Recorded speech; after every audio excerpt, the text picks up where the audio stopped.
नमस्कार, मी संजय आवटे. आवाज महाराष्ट्राचा विशेष कार्यक्रमात तुमचं स्वागत. आज पुन्हा नवी गाज, नवा आवाज. AIB नॉकआउट यूट्यूब क्लिपनं सध्या गोंधळ घातलाय. करण जोहर, रणवीर सिंग, तन्मय भट्ट, आशिष शाक्य, राजू मसंद, आदिती मित्तल, अर्जुन कपूर अशा अनेक कलावंतांनी सादर केलेला हा कार्यक्रम तो आला यूट्यूबवर आणि एकच धक्का बसला अनेकांना. अतिशय असभ्य भाषा वापरली या कार्यक्रमात. विनोदाच्या नावाखाली आचरटपणा आहे हा. अभिजात नव्हे हा कार्यक्रम हे सांगायला कोणाची गरज नाही, पण या यूट्यूबच्या विरोधात आणि या कलावंतांच्या विरोधात FIR दाखल झाली. या लोकांना अटक करा अशी मागणी सुरू झाली आहे. करण जोहर आणि टीमचा हा कार्यक्रम सवंग आहे, सुमार आहे का हा प्रश्न नाही आहे, पण हे काही पहिल्यांदाच घडत नाही आहे. यापूर्वी असे अनेक कार्यक्रम दाखवले गेलेत. मुद्दा आहे तो ऑनलाईन कंटेंटवर निर्बंध लादावेत का, त्यांच्यावर सेन्सॉरशिप लादली जावी का, मुळात ते व्यवहार्य आहे का, हे असे कार्यक्रम दाखवणं म्हणजे आपली संस्कृती विसरणं आहे का? मग या नव्या माध्यमांचं नक्की काय करायचं? आणि हाच आहे आजच्या चर्चेचा विषय. एकीकडे या कार्यक्रमावर जोरदार टीका सुरू झाली आहे. त्याचवेळी स्वतःला जे आधुनिकतावादी म्हणतात त्यांनी एक वेगळी भूमिका घेतली आहे. त्यांचं म्हणणं असं आहे की यूट्यूबवर थेट पॉर्न फिल्म असतात. मग अशा मजकुराला विरोध करायचं कारण काय? शिवाय आता एकूणच भाषा बदलत चालली आहे सगळ्या माध्यमांची. योनीच्या मनीच्या गोष्टी अशी अनेक नाटकं आत्ता आलेत आपल्याकडे, त्यांनी अनेक धक्के दिलेत.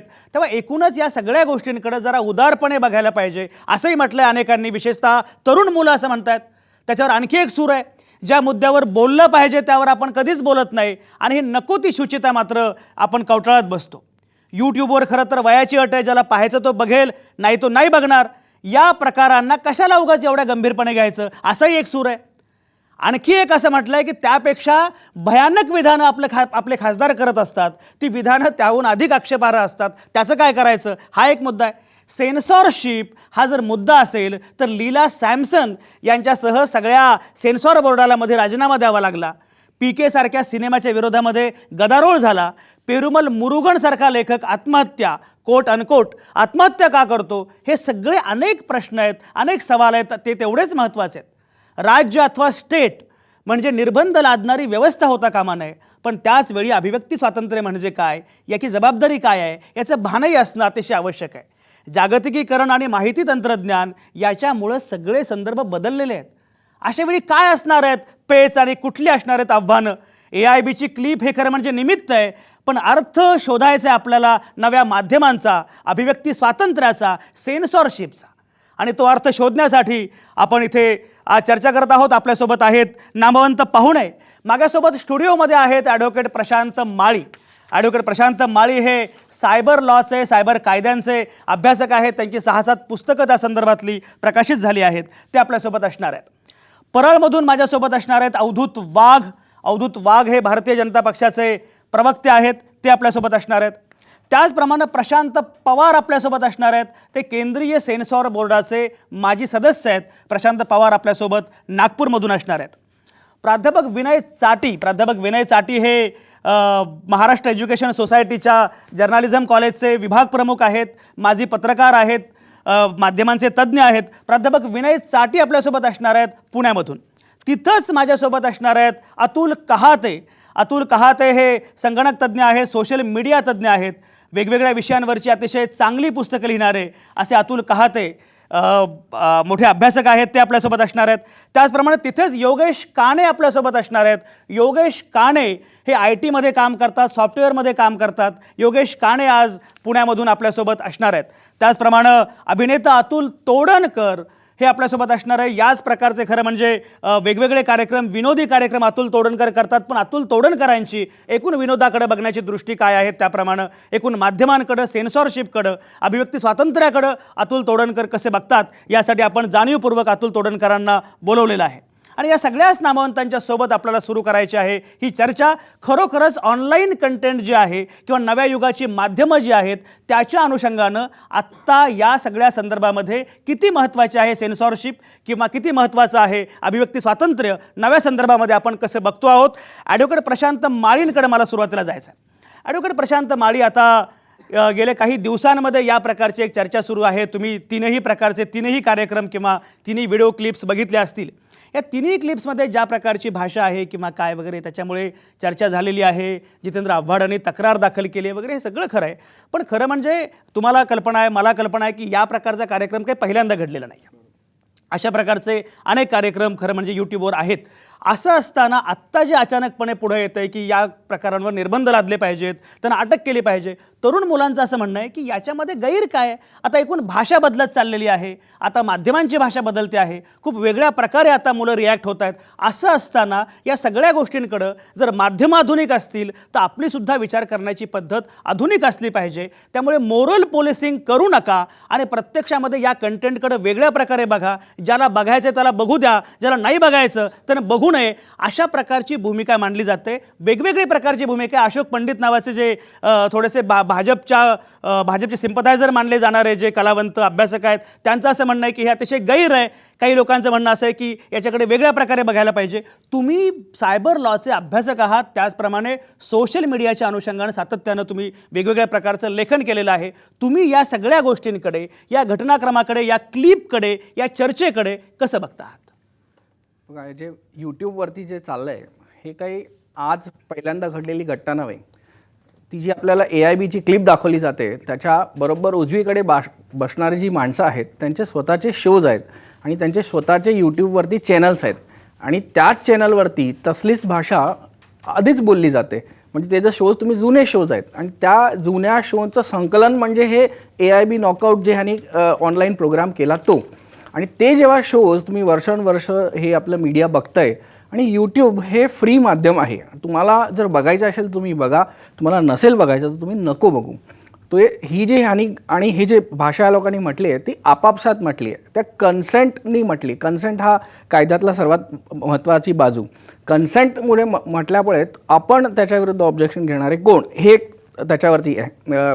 आपला एक व्ह्यू असू शकतो. आणि दुसरा व्ह्यू म्हणजे हा प्रसार झाला हा यूट्यूबवरती जर असता तर तितपत चालला असता, पण हा यूट्यूबवरनं निघून व्हॉट्सॲप या माध्यमातून किंवा फोनच्या माध्यमातून पसरला. त्याच्यामुळे हे समाजामध्ये जास्त पसरलं गेलं आणि समाजाबद्दल बोलणारे किंवा समाजाबद्दल जे काळजी करणारे लोक असतात त्यांना याबद्दल जास्त वाईट वाटलं.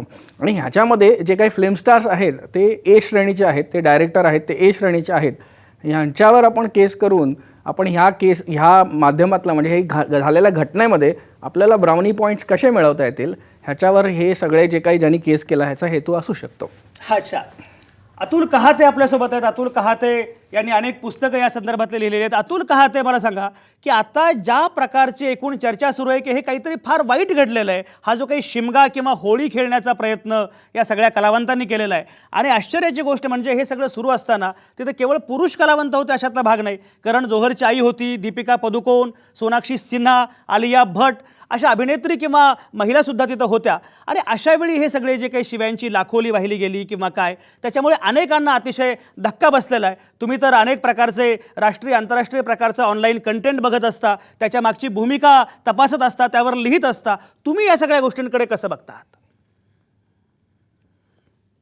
मला या संदर्भामध्ये खरं म्हणजे दोन गोष्टींचा उल्लेख करावासा वाटतो. याचं एक आपण समांतर उदाहरण म्हणून घेतलं तर आपण अनेकदा बघितलं असेल की क्रिकेटचे सामने जेव्हा चालू असतात तर त्यावेळेला तिथे प्रचंड मोठ्या प्रमाणावर खेळाडूंची एकमेकांना शिवीगाळ चालू असते असे उल्लेख येतात. आणि कधीकधी चुकून जेव्हा ते माईक नी ते कॅप्चर केलं जातं किंवा त्या खेळपट्टीवर असलेल्या पंचाच्या लक्षात येतं त्याच वेळेला त्याला खूप महत्त्व दिलं जातं. म्हणजे आपल्याला या संदर्भात अँड्र्यू सायमंड्स आणि हरभजन सिंगचा एक गाजलेला प्रसंग आठवत असेल की त्यावेळेला हरभजन सिंगनी वर्णद्वेषी कॉमेंट केली असा ऑस्ट्रेलियन खेळाडूंनी आरोप केला आणि अचानक जे त्यांच्यात नेहमी चालतं, सर्रास चालतं ते एकदम पब्लिक झालं, खुलं झालं आणि त्याला मोठी प्रसिद्धी मिळाली. हा प्रकार त्या गटातला आहे. म्हणजे त्यांच्यामध्ये नेहमी काय बोललं जातं याच्याशी कोणाला देणं घेणं नाही, पण जेव्हा ते अशा प्रकारे पब्लिक होतं त्यावेळेला त्याचं महत्त्व एकदम खूप वाढतं, हे आपण लक्षात घेतलं पाहिजे. दुसरी गोष्ट या संदर्भातली अशी आहे की कुठलीही माहिती अलीकडच्या काळामध्ये ही डिजिटल झाली की लगेचच ती माहिती कुठल्याही एका माध्यमातून दुसरीकडे जाऊ शकते, याचं भान लोक बाळगत नाहीत. म्हणजे तुम्ही जसं म्हणालात की सुरुवातीला ती माहिती यूट्यूबवर आली आणि त्यानंतर ती व्हॉट्सॲपवर आली, तिकडून ती फेसबुकवर जाऊ शकते, ट्विटरवर जाऊ शकते. हे भान मला वाटतं अलीकडच्या काळामध्ये लोकांना नाही आहे, की आपण कॅज्युअली किंवा सहजपणे कुठे काय बोलतो याचे पडसाद कुठे उमटू शकतात याचं भान खूप अलीकडे गमावत चालल्याचं हे लक्षण आहे. आणि एकीकडे आपण जरी म्हणत असलो की हा कुणाला काय म्हणायचे ते त्यांनी म्हणावं, कुणाला काय बघायचे ते त्यांनी बघावं, हा त्यातला भाग आपण जरी मान्य केला आणि थोडंसं त्याच्याकडे उदार मतवादी दृष्टिकोनातून किंवा लिबरल व्ह्यूनी बघितलं, तरी एकूणच सगळीकडे अशा प्रकारचीच भाषा सातत्याने असावी का? मग हे फक्त इंटरनेटच्याच बाबतीत आपण म्हणत नाही, तर मग सेन्सॉरची गरज काय मुळात, असा प्रश्न यातून निघू शकतो. वर्तमानपत्रामध्ये कोणीही काहीही लिहावं का? कोणीही मनाला येईल त्या भाषेमध्ये ते छापावं का? असं होत नाही. मग हे इलेक्ट्रॉनिक आणि प्रिंट या माध्यमांना असलेली ही जी बंधनं आहेत, तर ही बंधनं इकडे असावीत का नसावीत हा मोठा वादाचा विषय. आणि त्याविषयी कपिल सिब्बल जेव्हा ते मंत्री होते तर त्यांनी एक भाष्य केलं होतं की ट्विटर आणि या सगळ्या माध्यमांवर आपण नियंत्रण आणलं पाहिजे, सेन्सॉरशिप आणली पाहिजे. आणि त्यानंतर इतका मोठा प्रचंड गदारोळ झाला की सिब्बलना माफी मागावी लागली आणि त्यांनी नंतर खूप उशिरा स्वतःचं ट्विटर अकाउंट चालू केलं. म्हणजे लोकांच्या मनात ही सगळी माध्यमं मुक्त असलीच पाहिजेत आणि त्याच्यावर आम्हाला वाटेल त्या प्रकारे वाटेल ते बोलू लिहू अशा प्रकारचं मत पसरलेलं, तर ते खोडून काढणं खूप अवघड आहे. पण सेन्सॉरशिप जरी आपण खूप कडक शब्द म्हटला तरी कुठल्या ना कुठल्या प्रमाणात त्याच्यावर नियंत्रण नक्कीच असलं पाहिजे असं मला वाटतं. नियंत्रण असलं पाहिजे, पण खरं म्हणजे आत्ता ही जी माध्यमं आहेत त्या माध्यमांवर तुम्ही नियंत्रण कसं लादणार हा सगळ्यात महत्त्वाचा मुद्दा आहे. म्हणजे मधल्या काळामध्ये अरुण जेटलींचा एक इंडियन एक्सप्रेसमध्ये लेख होता, त्यात त्याने असं म्हटलं की days of bans are over. आता कुठल्याही निर्बंधाचं काही असू शकत नाही, अशा प्रकारची भूमिका स्वतः अरुण जेटलींनी मांडलेली आहे. अर्थात अरुण जेटलींच्या भूमिकेमुळे पुन्हा लीला सॅमसननी राजीनामा दिला, हा पुन्हा वेगळा मुद्दा आहे. पण सगळ्यात महत्त्वाची गोष्ट अशी की निर्बंध लादणं हे आता खरं म्हणजे व्यावहारिकदृष्ट्या अतिशय अवघड आहे. अशा वेळी माध्यमांचं काय करायचं? प्राध्यापक विनय चाटी आपल्यासोबत आहेत. प्राध्यापक विनय चाटी, तुम्ही सोशल मीडियाचे प्राध्यापक आहात, तुम्ही सोशल मीडिया हा विषय तुमच्या विद्यार्थ्यांना पत्रकारितेकडे शिकवत असता. एकीकडे बाकीच्या सुद्धा माध्यमांमध्ये आता सेन्सॉरशिप नको, चित्रपटांना सेन्सॉरशिप नको, नाटकांना नको, पुस्तकांना नको, अशा प्रकारची मागणी पुढे येत असताना सोशल मीडिया नावाचं एक नवीन माध्यम पुढे आलं आहे आणि त्याच्याशी नक्की कसं रिलेट व्हायचं हे आपल्या लोकांना समजायला तयार नाही. तुम्हाला काय वाटतं? आता अतुल कहाते असं म्हणतात की थोडंसं नियंत्रण पाहिजे, पण थोडंसं नियंत्रण म्हणजे काय, कसं करता येईल? मुळात सोशल मीडिया जो आहे, समाज माध्यमं जी आहेत ती समाज माध्यमं आणि पारंपरिक मीडिया जो आहे, जो आपण वृत्तपत्र आणि त्यानंतरच्या काळामध्ये इलेक्ट्रॉनिक मीडिया, ह्या दोन्ही माध्यमांचा आणि सोशल मीडियाचा थोडासा आपण अभ्यास केला पाहिजे असं मला या निमित्ताने म्हणावं असं वाटतं. मुळात सोशल मीडिया हा जो विषय आहे, हा विषयाला आता पूर्वी असं होतं की पूर्वी वृत्तपत्र म्हणा किंवा इलेक्ट्रॉनिक मीडिया म्हणा, यातनं जो कंटेंट जनरेट व्हायचा तो कंटेंट एंड युजरपर्यंत पोचवताना, प्रत्यक्ष वाचकापर्यंत किंवा श्रोत्यापर्यंत किंवा दर्शकापर्यंत पोचवताना तो एडिट करणारी मधली एक यंत्रणा होती, जी यंत्रणा सत्सद विवेकबुद्धी म्हणा किंवा आपल्याला वाचकांना किंवा श्रोत्यांना किंवा दर्शकांना काय दाखवायचं आहे हे नीट समजून उमजून काम करणारी यंत्रणा होती. सोशल मीडियानी ही यंत्रणा थेट गाळलेली आहे. यामध्ये आपण जो कंटेंट जनरेट करणार आहोत, मग तो यूट्यूबवर असेल, तो ट्विटरवर असेल, तो फेसबुकवर आपण पोस्ट करणार असू त्या पोस्टवर असेल, हा कंटेंट हा कुठल्याही प्रकारचा एडिट न होता तो थेट वाचकांसमोर पोचणार आहे, तो वाचकांपर्यंत पोचणार आहे, श्रोत्यांपर्यंत पोचणार आहे. त्यामुळं आपण काय स्वरूपाचा कंटेंट लोकांना देणार आहोत, आपण काय स्वरूपाचा कंटेंट आपण पोस्ट करणार आहोत, याची सावधानता म्हणा किंवा याचं तारतम्य म्हणा, हे त्या प्रत्यक्ष पोस्ट करणाऱ्या व्यक्तीने बाळगायची गरज आहे. ती जर बाळगली नाही, ती सावधानता जर आपण घेतली नाही, तर अशा स्वरूपाचे गोंधळ, अशा स्वरूपाचा विषय हाच आपल्यासमोर येत राहणार आहे. म्हणजे समाज माध्यमं जी आहेत ही प्रचंड ताकदवान आहेत. आपण पाहिलं असेल की अबोटाबादला जी अमेरिकेच्या नेव्ही सीलनी कारवाई केली, त्यात ओसामाला ठार जे मारलं, ते ठार मारल्याची बातमी कुठल्या पारंपरिक वृत्तपत्रांनी किंवा टी व्ही माध्यमांनी देण्यात ती प्रथम ट्विटरवरनं आली. त्यामुळे या माध्यमांची ताकद खूप आहे. याला आपण अशा कुठल्याही स्वरूपाच्या पारंपरिक सेन्सॉरशिपमध्ये बंधन करू शकणार नाही, तर त्याला अतिशय सावधपणे, अतिशय सजगपणे सामोरं गेलं पाहिजे आणि अतिशय सजगपणेच त्यावर पोस्ट पण झालं पाहिजे असं मला वाटतं.